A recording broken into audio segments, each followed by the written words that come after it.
could we go a little bit deeper into the analysis of the contracts? How does that work? So you're looking through your statement of work, Mhm. contracts, MSAs, and you're looking for Mhm. what really is staff aug. How does that work? I mean, there's a lot of use cases, right?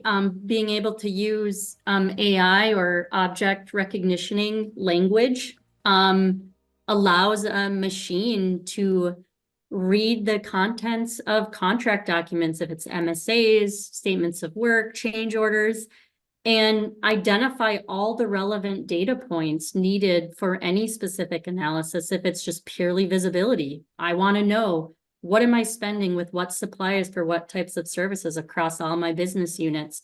Are there variance in rates? Why am I paying this supplier $10 more an hour than this supplier where I'm bringing in the same type of skill or same worker for the same skill?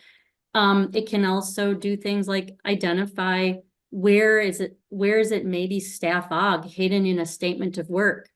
We find when our product does this type of analysis, on average, 20% of SOW labor spend is actually staff aug, just hidden under a statement of work, and a much higher rate because there's no cost controls when sourcing through a statement of work.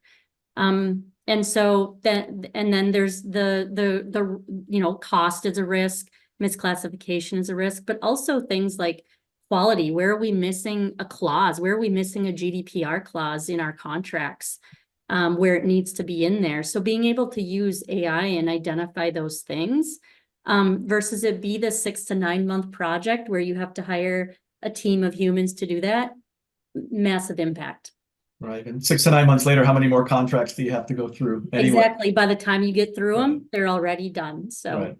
yeah. So the way this would work then is rather than instead of having, people go through these and read the contracts and identify them, the machine reads them and then flags them for review. That's kind of the so-called human in the loop approach where you need Yep. to look at this. And then obviously from a broader scale, it's like we identified these many agreements that need to be addressed. And then so effectively what it's doing is keeping a person in the loop, is helping you manage both cost and risk associated with your extended workforce. Is that correct? You got it.